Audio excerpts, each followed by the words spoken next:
Look, over there! Could that be the sunset vermilionite?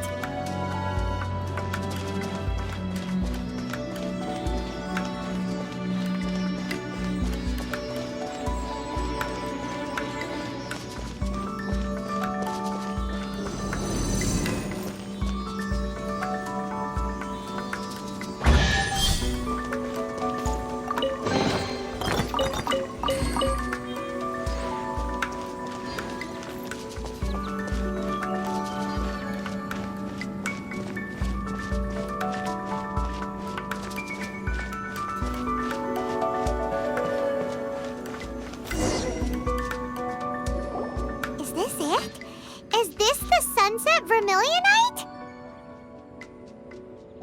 It's so huge!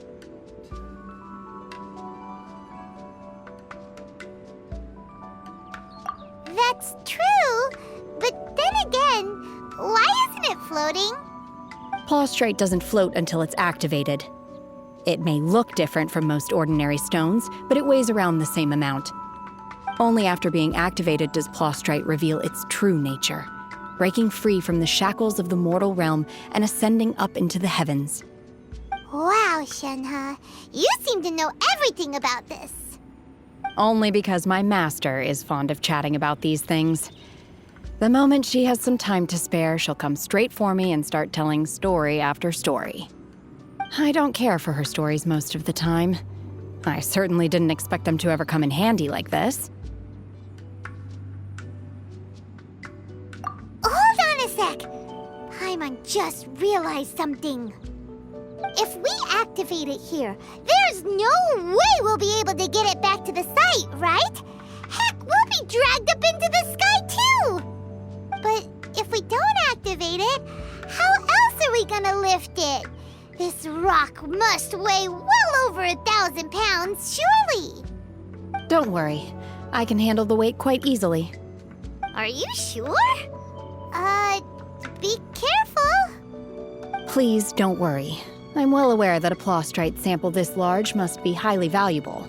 I will be gentle with it and make sure it does not get damaged. My safety. That's right! Paimon's sure you can handle it and everything, but if something this heavy lands on you, you're gonna get yourself hurt, no matter who you are. You gotta be extra careful when lifting heavy objects. It's just common sense! Is it now? Well then, thank you. I'll go on ahead with the Plaustrite. Let's meet at the building site later. How is Shenhe able to carry that huge rock all by herself? Adepti super strength much? We can't slow down yet. Let's go meet her at the building site. Adventuring is right up my alley.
Give up.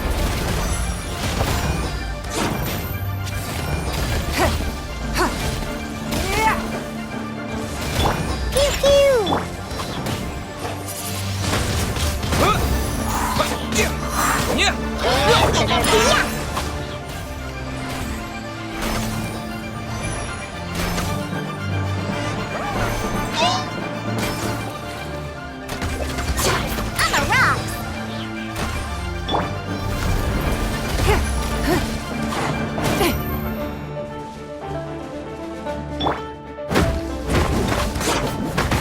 Yeah!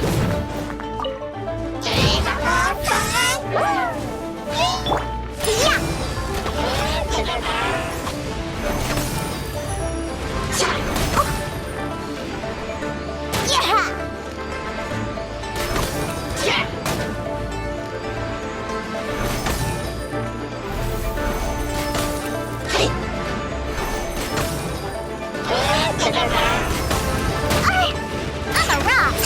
Don't waste my time.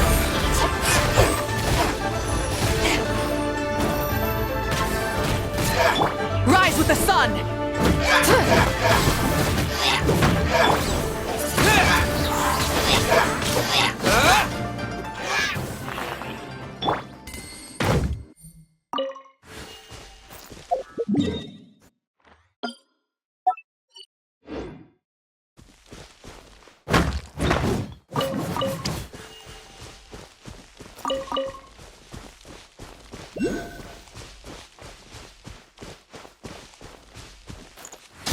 Full throttle!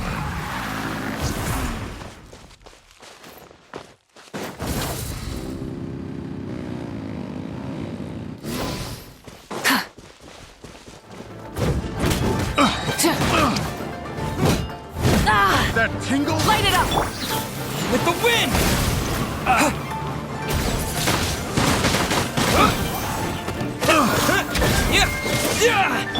Light of the blazing sun!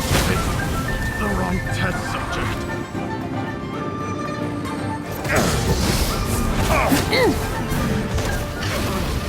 Burn it down! Another test subject. Give up!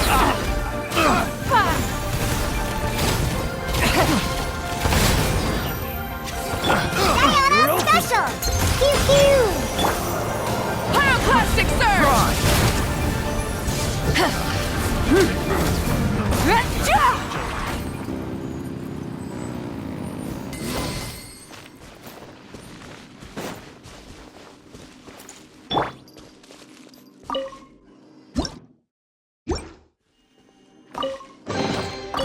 So glittery! Almost control urge to pounce.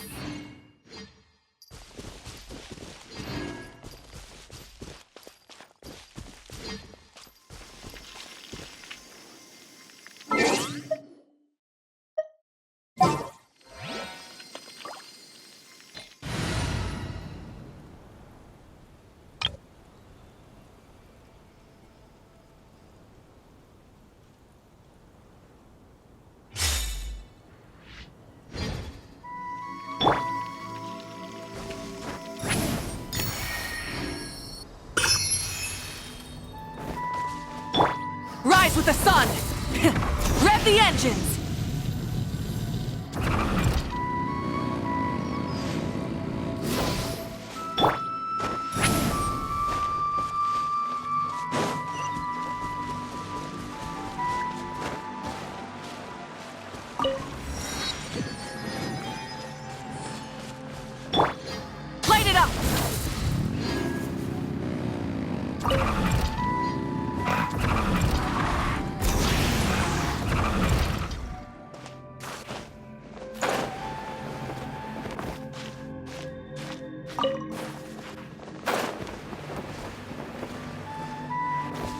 Rise with the sun!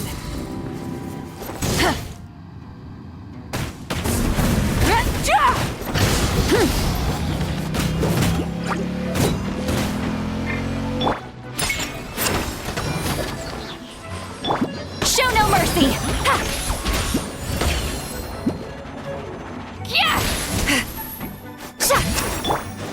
Light it up!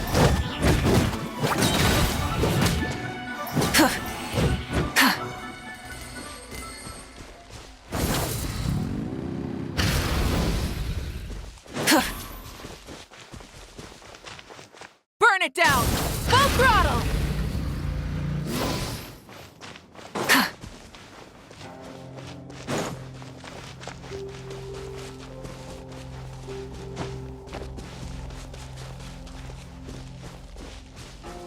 Light it up!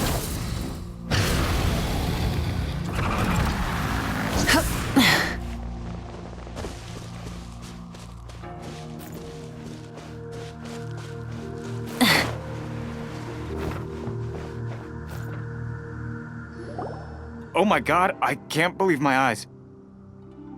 How can she lift that massive rock all by herself? She's gotta be one of those Adepti, surely. O mighty Adeptus, please give me your blessing so that in the coming year I may reap a more bountiful salary. This is top tier in size and quality, and the condition it's in is quite simply immaculate. Congratulations, this item is approved for submission. I'm going to award you full marks for the Sunset Vermilionite item. May I take your name? My name isn't important. I'm not even here to compete. I was just delivering this for some other people. They should be here any minute now. Shenhe and Ningguang's little helper. Ah, so you're the ones behind this. No wonder. The rarest talent turns in the rarest Plostrite specimen. But I have to correct you on one point. It's not helper, it's secretary. Okay then, Miss Secretary, what do you think of the rock we found? Pretty amazing, right? In truth, it is the finest piece of Plostrite we have received so far. If everything goes according to plan, we will use this piece in the foundation of the Jade Chamber, which will enable us to proceed to the next stage of construction. As a side note, Lady Ningguang has rented some dwellings in the nearby area to serve as accommodations for the contestants. If you need a place to rest, you are welcome to stay there. Now, please excuse me. As you can see, there is still a lot of work to do on the building site. Shenhe, Shenhe! Just now on the way over, pretty much everyone was singing your praises! Oh, really? What kind of reaction is that? So strange. Aren't you happy about it? Whenever Paimon gets praised, Paimon can't help but hold their head up high and break into a big, smug smile. I've had similar compliments before. They call me an Adeptus, treat me with great deference and respect, as if I'm set apart from the common folk. Yeah, 'cause that's how Adepti are. At least the ones we've met are pretty unique and reclusive, too. Way different than normal people. But I am not... Shenhe? I'm fine. I've been exerting myself quite a lot ever since we set foot in that abode. I'm just a little fatigued. Well, Byron said that there are some makeshift hotels we can use, right? Let's go check in and take a rest. No need. I simply need to find myself a secluded place in the wilderness to sit and meditate in silence. You can't do that. It's dangerous out in the wild on your own. When you're hungry, you go eat something tasty. And when you're tired, you go lie down in a nice, comfy bed. All right? Seriously, don't punish yourself like this. Okay. If you insist. Great! Now we're talking. Let's head to our hotel.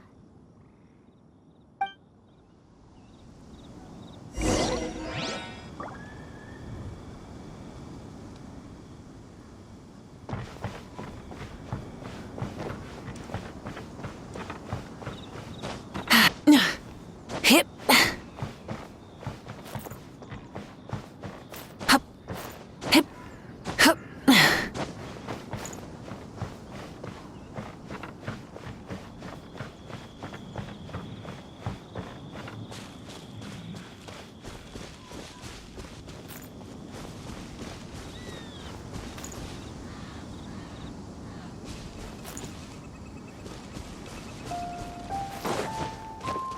Ka-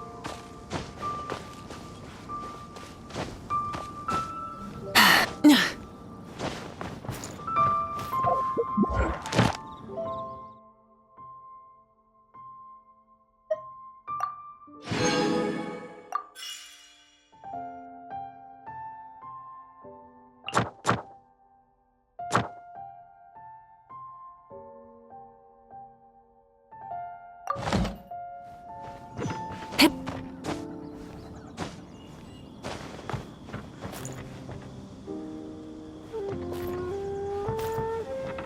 Hut.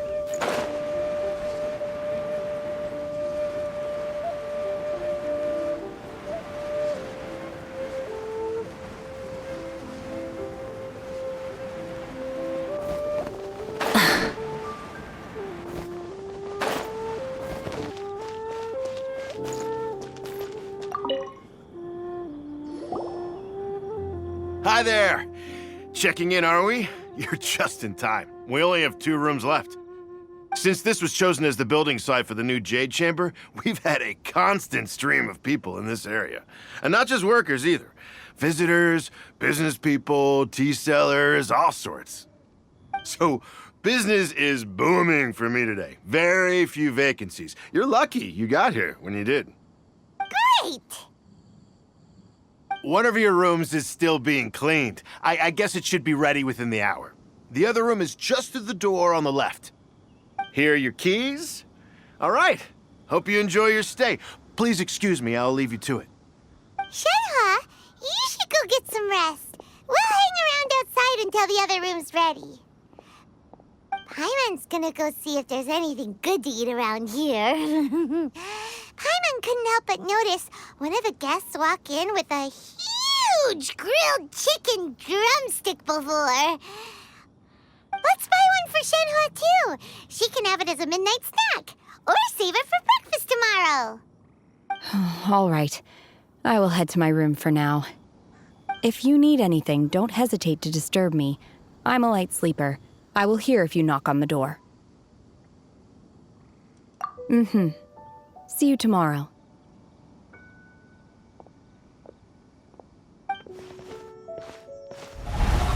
Hey! Isn't that Cloud Retainer? What's she doing here?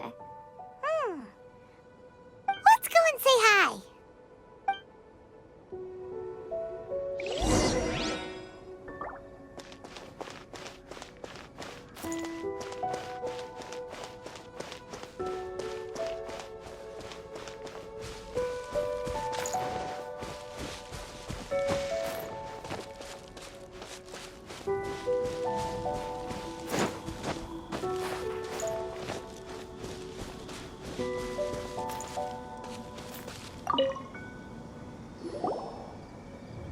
One trusts you have met Shenhe. So, are you getting along quite well? So far, so good. Yeah. So, you know Shenhe too, Cloud Retainer? Naturally. Save for Ganyu, who spends the majority of her time in Liyue Harbor. All the Adepti living today are acquainted with Shenhe to some degree. Cool.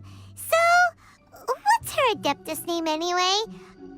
Calling her Shenhe feels kind of friendly, but also kind of disrespectful. So Paimon's thinking maybe it'd be better if we called her by her Adeptus name instead. Her Adeptus name? Why, pray tell, would Shenhe have an Adeptus name? Don't all Adepti have a special title they go by? On this latter point, you are correct. However, Shenhe is human. Oh, right. Wait, what? You knew already? So is Paimon the only one who didn't know? Do you mean to say that she presents differently from ordinary human beings? Well, to start with, her problem-solving methods are extremely direct. Ah, yes. She was like this all those years ago when one first met her. In this respect, she has not changed. One first found Shenhe by chance in a cave. One was passing by and sensed the presence of a god's remains. Being of an ever-vigilant disposition, one entered immediately to inspect the scene. Inside was Shenhe, then aged around 6 years old. In her hand, she held a dagger with which she was confronting a monster that was the god's remains incarnate. That sounds so dangerous. When one arrived, she had already been locked in confrontation with this monster for several days. Most mortal children are fragile, both physically and mentally, and are highly reliant on their parents for survival. But not so her. That she was able to endure such terrible danger was due not only to her strong willpower, but also to the bloodlust and homicidal instinct with which she was born. One dealt with the monster, yet she still refused to lower her guard. She even pointed her dagger in one's direction and remained ready to strike. Only after she was satisfied that one had no intention to cause her harm did she finally relent. She then passed out without uttering a single word. In other words, if you hadn't passed by that day, Shenhe might have... Not necessarily. Upon one's arrival, one could sense that the god's wrath was gradually receding. Even had the stalemate continued, one suspects that Shenhe may have still emerged the victor of the confrontation. That's still so dangerous, though. Why was a tiny little kid battling against the wrath of a god in the first place? Alas, the mortal world is rife with suffering of every kind, and she had experienced her fair share of this, even at a tender age. Seeing that she was homeless, one decided to adopt her. Indeed, it is one to whom she refers. Shenhe has an extraordinary constitution, making her well adapted to practicing the Adepti arts. All the Adepti cherished her talents, and so we were willing to train her. However, her homicidal urges did not subside with age. Rather, they grew stronger day by day. Mooncarver once performed a divination for her. He declared that her fate is to bear the curse of calamity. Consumed by malevolent energy, she is prone to bring harm to those around her. Such is the magnitude of the danger this poses, that her soul must be bound with red ropes to keep her homicidal instinct at bay. The red ropes have indeed served to keep her calmer and more content, but they also seem to have rendered her somewhat inexpressive. Perhaps the red ropes are so powerful that they have suppressed some of her other emotions as well.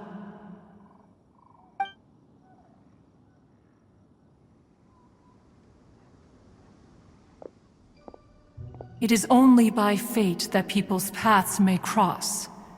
Now that Shenhe's path has crossed with yours, please be sure to treasure the gift that fate has given you, and take good care of her. Oh, now Paimon gets it. You came out here to check up on Shenhe because you were worried about her, didn't you? Huh. You dare draw such a facile conclusion on the nature of one's present excursion? Incorrect. The truth is that while Liyue Harbor may seem peaceful today, danger is always lurking in the shadows. Ningguang once made a bold assertion that this is to be the era of the contract between Liyue and the humans. Well, one is most curious to observe how she will respond to the coming storm. If she handles it admirably, one is willing to be a witness to her achievements. But if she does not, the Adepti shall not hesitate to seize control. Let us conclude our conversation here for today. One has occupied enough of your time, and night is approaching. Be sure to get ample rest.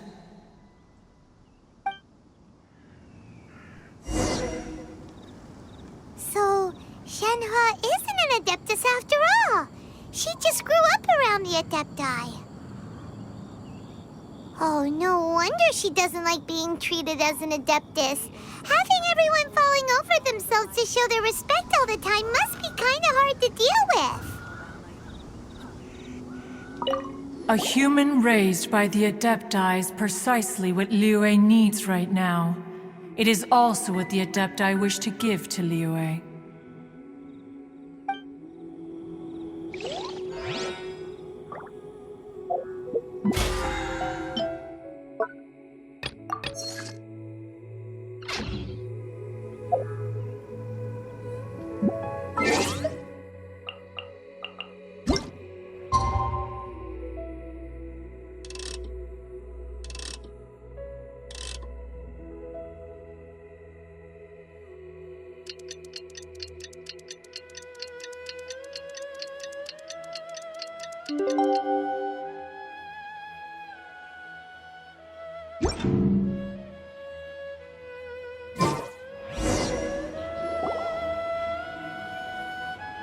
Hey!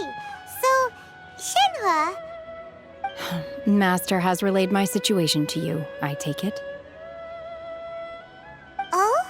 How did you know? I'd intended to wait until you came back before going to sleep, but I didn't hear you come in. I was worried that something may have happened to you, so I went outside to check and caught sight of my master. On top of this, you have been acting very strangely around me this morning, causing me to suspect that my master must have told you everything about me. After all, Master is... very talkative. Sorry, Shenhe.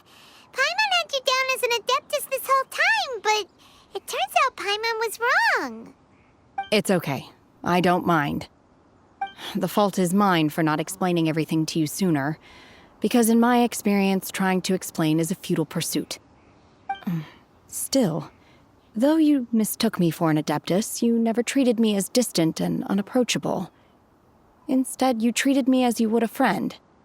For this, I am very grateful indeed. To be fair, we've met our fair share of real Adepti, too. Anyway, now it's settled. From now on, you're our friend. Whether you're an Adeptus or a human isn't the important thing. First and foremost, we're just plain old friends. Got it. Although I don't know quite what it entails in terms of what I have to do, I must say I like the title Friend very much indeed. Great! Well, now that we're all rested up, we should start searching for the other 2 items on the list. But before we do that, let's go to the building site and ask Ningguang's little helper how the progress is going. After all, Sunset Vermilionite is so rare. Paimon doubts many competitors will really be able to find any. If it turns out some of them have given up already, we'll be able to take things a little more slowly. Oh, and another thing. We bought some grilled chicken drumsticks on the way back last night. There was a place just outside. Here's one for you, Shenhe. Try it! They're so good. I concur. It has a rich flavor, far more agreeable than those I've cooked for myself in the wilderness in the past.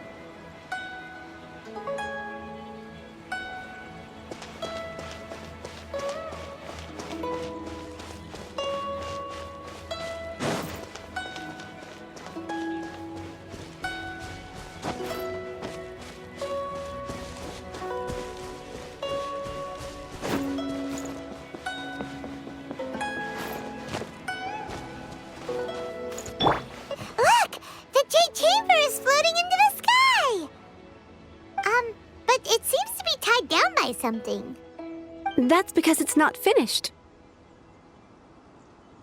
Hey, Paimon! And hey! People Paimon doesn't know? Given the enormous scale of the Jade Chamber, we split the construction work into 2 phases to make sure the structure remains balanced.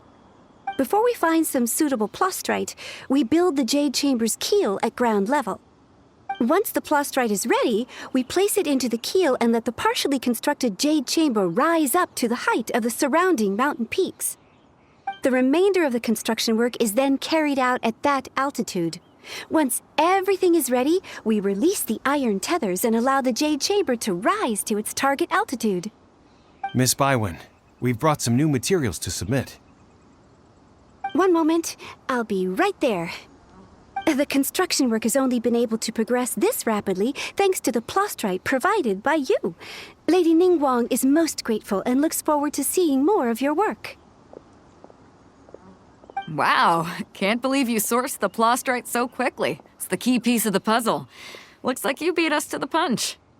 Wait, I know you. You're the one who fought against the Vatuian Osile, right? Oh, sure enough, your reputation precedes you. Pleased to meet you. I'm p.2, captain of the Crux. p.2? Are you here to join the Jade Chamber contest too? Sure am. I happened to get my hands on a chunk of sunset vermilionite on a voyage a while back, so I figured I'd bring it over. Huh. So even though it's rare, we're not the only ones who managed to get a hold of it. Oh, I've got some introductions to do. This is the renowned Miss Yun, or Yunjin, probably the most famous figure in the Liyue opera scene. Greetings. These two are Paimon and the Traveler. I'm sure you've heard of them before. And this is... sorry, I'm not sure we've met. Shenhe. I am their... friend. Good to meet you. Well, from today on, I guess all of us are friends. Miss Yun is also here for the contest. Turns out she needed to borrow a boat, so we came together. It's an honor to finally meet you both. I've heard much about you. Miss Shenhe, though we are only meeting for the first time, I have a feeling that we will get along very well indeed. To be honest with you all, I am in great need of this opportunity to ask Lady Ningguang a question. That's why I joined the contest. Thanks to my father's connections, I was able to acquire a specimen of the plastrite required. Fortunately, it was approved for submission, despite being a little on the diminutive side. Wow! So it looks like the 3 of us are competitors now! Excuse me for prying, Miss Shenhe, but are you competing as well? No, I don't have any questions for Ningguang. I just wanted to help him win. In that case, I have a proposal to make. Lady Ningguang said that the first 3 contestants to procure all 3 materials will be awarded the chance to ask a question. Well, there are 3 teams here. We can split the prize between us. Instead of competing against each other, we could work together to secure the top 3 places between us. What do you think? Sounds great, but how does it change things exactly? I think I see where you're going with this, Miss Yun. The plastrite was the most difficult item to source by a long shot. Luckily, all 3 of us managed to get our hands on it. The 2 remaining items aren't quite so rare, so as long as one of us finds a way to source it, the other 2 can hop on the bandwagon. How'd I do? Is that what you had in mind? Precisely. Huh. Interesting approach. Okay then. All right. I'll go first. I have some leads on these wonder cores.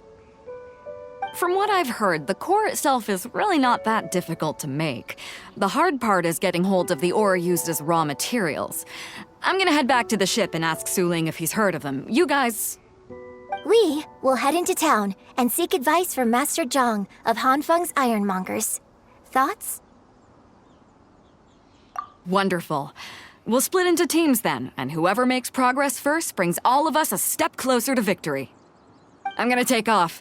See you later. Okay, Right, what question are you gonna ask Ningguang, Yunjin? I'm looking for a venue to host the performance of our new opera. Lady Ningguang has excellent judgment, so I would like to hear her opinion. Ooh, what's the opera called? Paimon wants to go see it. The opera is a labor of love by my father. He wrote it based on a popular urban legend about an evil spirit and an adeptus. It's called The Divine Damsel of Devastation.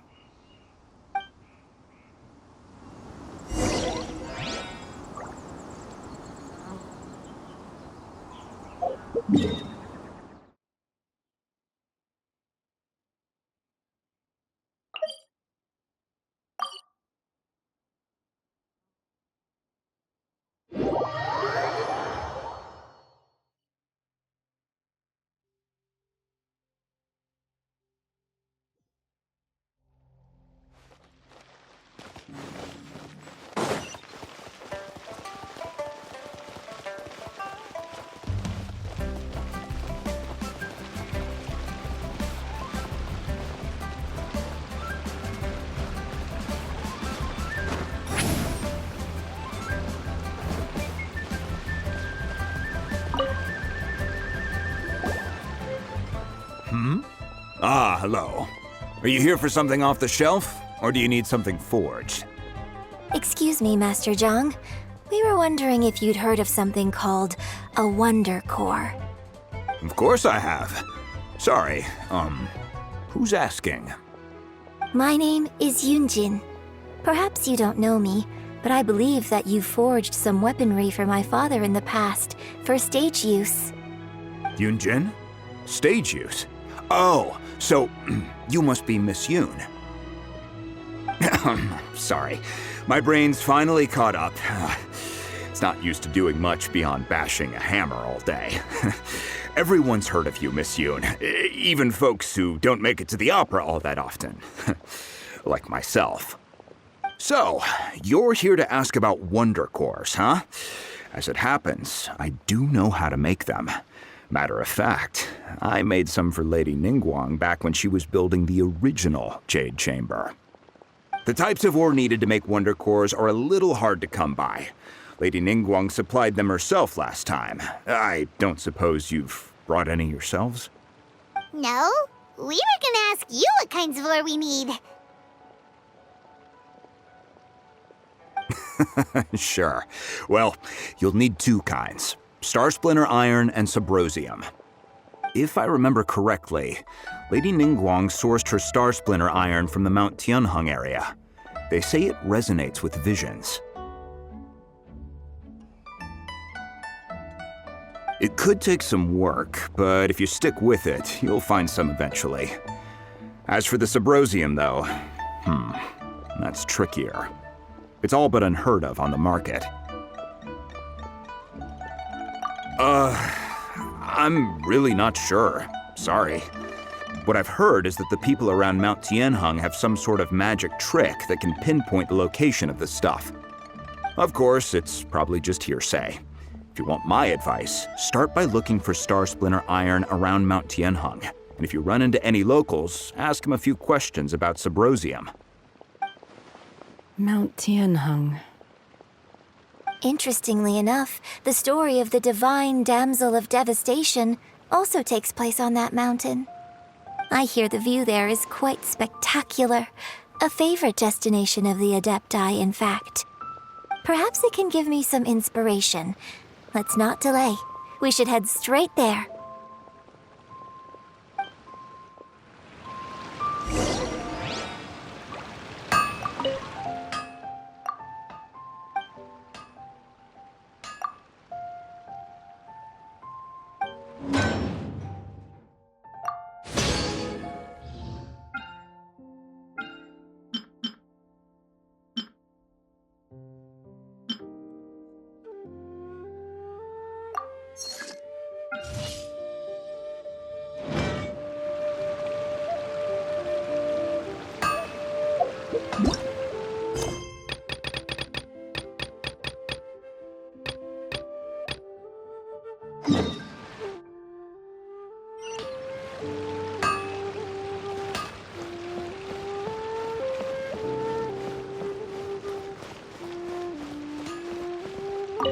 Ad Astra Abyssosk. Welcome to the Adventurers Guild. Thank you for completing today's commissions. Here is your reward.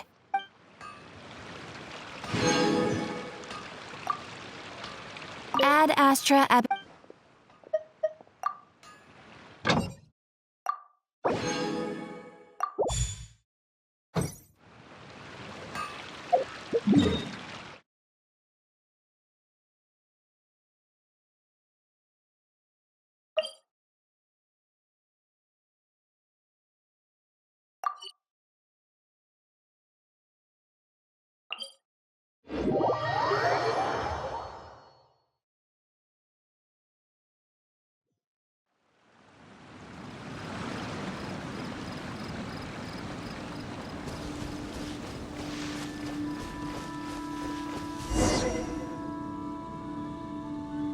I came to Mount Tianqian once with my father as a child.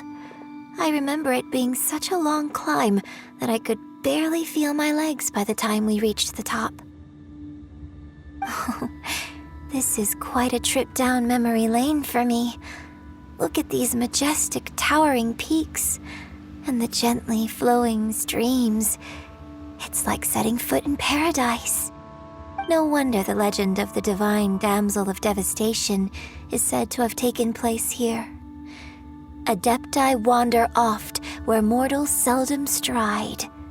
Indeed, this looks like a place that one might expect to be frequented by Adepti.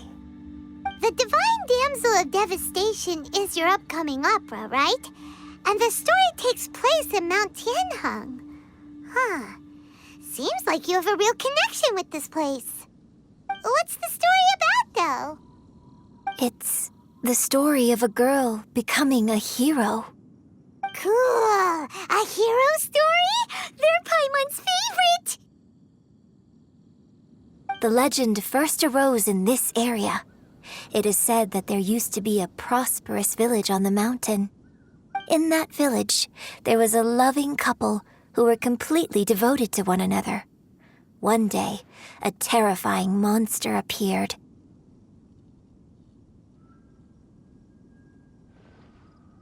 The wife was out collecting herbs and was captured by the monster.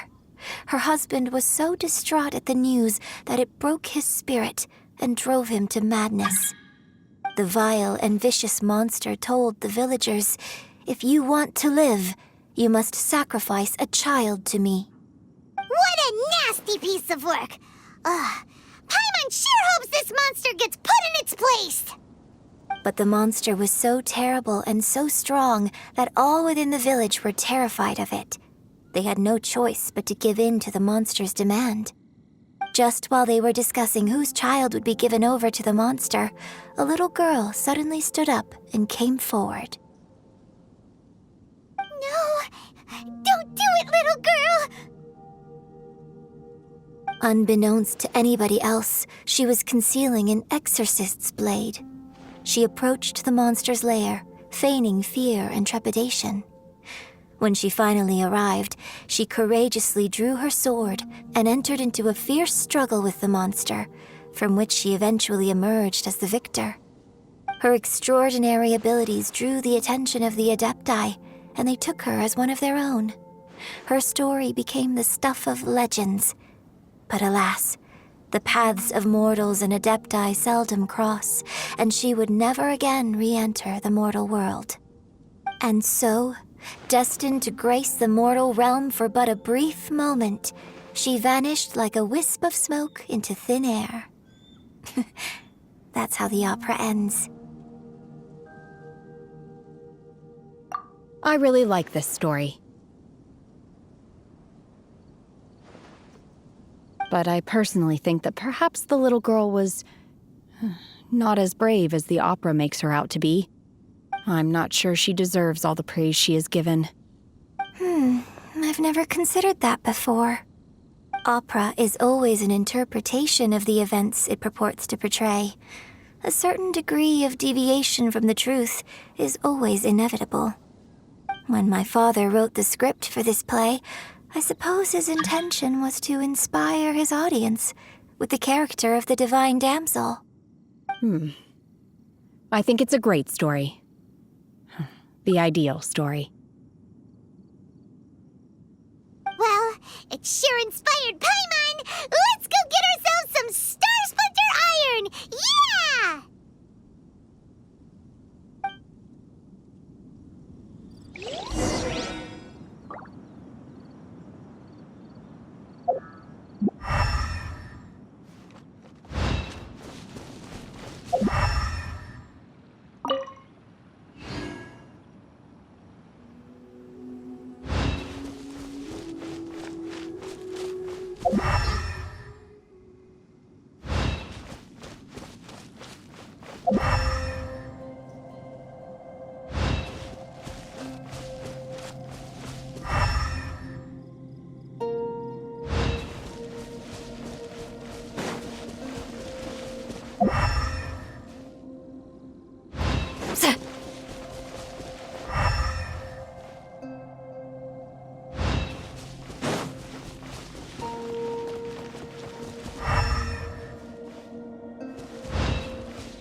I think I saw a village on our way here. Master Zhang said we should ask the locals for help. Why don't we try there?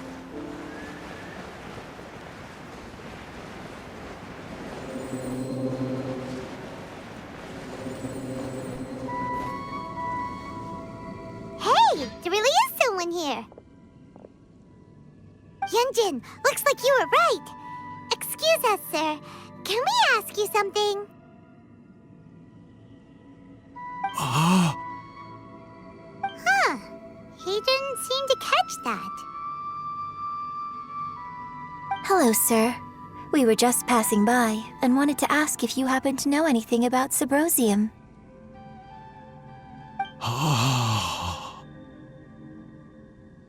Is he trying to tell us to look for clues in the village? Well, whatever. Guess we're on our own here. Shenhe, Yunjin, let's have a look around. Sorry, you can go ahead without me. I'd like to have a word with this gentleman.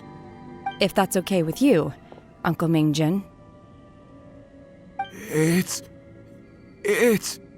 Shenhe. Shenhe. You're alive. The rumors were true.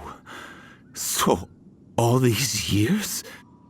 I'm sorry, I don't know how to find Subrosium, but I think you can find some information in the village.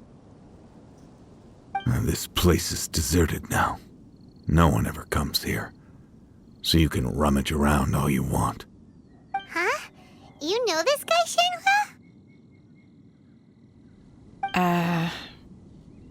Thank you, kind sir. We'll go and take a look around. Don't worry. Mingjin has no ill intention towards Miss Shenhe. She'll be quite safe. Okay, then let's see what we can find in this village.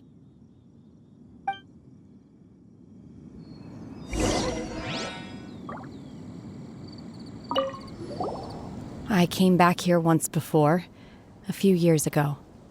Alone. I hid it from Master at the time. It was deserted then, too, except for a few low-life bandits. Everyone and everything I remembered was long gone. But as people were passing by, they stopped to admire me. They praised me, telling me I gave off the aura of an Adeptus. I tried explaining to them that I wasn't an Adeptus, just an ordinary person who came from this village. But no one believed me. When I saw how run down all these houses were, I felt at a loss. It was like I took a look at the world, and on the surface, it looked like a vast realm with so many places I could go. Then I looked a little closer. and there was nowhere for me to go at all. Suddenly, so much time has gone by. Everything has changed. Last time I visited, I felt so upset. But today, I don't know why, but it feels different. It is easy for your mind to run wild when you are alone. But this time, you are with your friends, aren't you? Yes, my friends.